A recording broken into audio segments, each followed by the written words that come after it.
வணக்கம். திண்ணைக்கு வந்த எல்லாருக்கும் என்னுடைய அன்பான வரவேற்புகள். இன்றைக்கி திண்ணையில் நாம் 1 கப் ராகி மாவில் நீரிழிவு இருக்கிறவங்க, உடல் எடையை குறைக்கணும்னு நினைக்கிறவங்களாம் சாப்பிடக்கூடிய ஒரு சுவையான ராகி தோசை பண்ண போகிறோம்.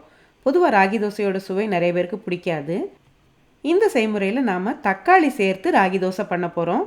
இதோட சுவையும் ரொம்ப அருமையாக இருக்கும், தோசையும் ரொம்பவே மிருதுவாக இருக்கும். எப்படி பண்ணுறதுன்னு இப்போ நம்ம பார்க்கலாம் வாங்க.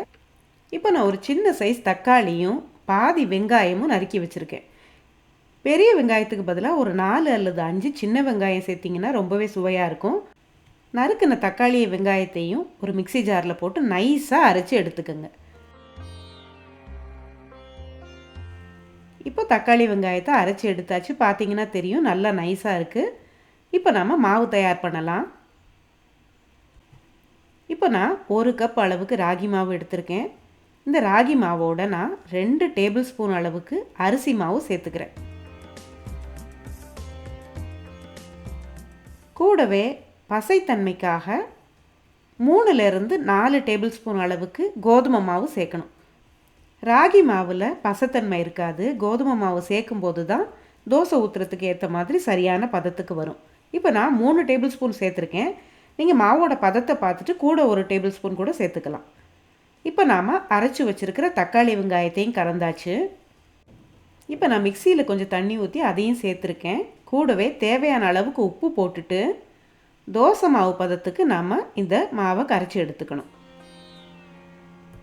தக்காளி வெங்காயத்தை அதிகமாக சேர்த்துறாதீங்க. கொஞ்சமாக சேர்க்கும்போது நமக்கு அதில் லேசான ஒரு புளிப்பு சுவை இருக்கும். அதோட தோசையும் நல்லா மிருதுவாக வரும்.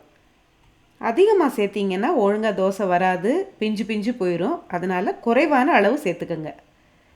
இப்போ தோசை மாவு சரியான பதத்தில் கலந்தாச்சு. இந்த தோசை மாவில் இன்னும் கடைசியாக ஒரே ஒரு பொருள் மட்டும் சேர்க்கணும். அது ஆப்ஷனல் தான். இப்போ நான் 1/2 டீஸ்பூன் அளவுக்கு சீரகம் சேர்த்துருக்கேன். இது சுலபமாக ஜீரணமாகறதுக்கு உதவும். இப்போ சீரகம் சேர்த்து கலந்து விட்டுட்டு நாம் உடனே தோசை ஊற்றுறதுனாலும் ஊற்றலாம், இல்லை ஒரு 10-20 நிமிஷம் வச்சுட்டு நீங்கள் தோசை ஊற்றுனாலும் நல்லாயிருக்கும். இப்போ நம்ம தோசை ஊற்றலாம். தோசைக்கல் நல்லா சூடானதும் லேசாக எண்ணெய் தடவிட்டு மிதமான தீயில் வச்சுக்கோங்க. கொஞ்சம் தண்ணி தெளிச்சுக்கிட்டிங்கன்னா உங்களுக்கு விரித்து விடுறதுக்கு ஈஸியாக இருக்கும். இப்போ நான் 1 கரண்டி மாவு ஊற்றி அதை நல்லா மெலிசாக விரித்து விட்டுக்கிறேன். அடுத்ததாக கொஞ்சமாக எண்ணெய் சேர்த்துக்கோங்க. நல்லெண்ணெய் சேர்த்திங்கன்னா ரொம்ப நல்லாயிருக்கும். குழந்தைங்களுக்கு கொடுக்குறீங்கன்னா நெய் ஊற்றி கூட நீங்கள் இதை கொடுக்கலாம். இந்த தோசையை நீரிழிவு இருக்கவங்க சாப்பிடணும், வெயிட் லாஸ் பண்ணுறவங்க தான் சாப்பிடணும்னு இல்லை, இது எல்லாரும் சாப்பிடலாம். தக்காளி வெங்காயம் சேர்க்குறதால இது வழக்கமான ராகி தோசை மாதிரி இல்லாமல் ரொம்பவே சுவையாக இருக்கும். இப்போ நம்ம தோசையை திருப்பி போட்டாச்சு. அடுத்த பக்கமும் நல்லா வெந்த பிறகு இப்போ நம்ம எடுத்து இதை பரிமாறலாம். சட்னி சாம்பாரோடு சாப்பிடும்போது ரொம்பவே நல்லா இருக்கும். இந்த தோசையை நீங்களும் செஞ்சு பாருங்கள்.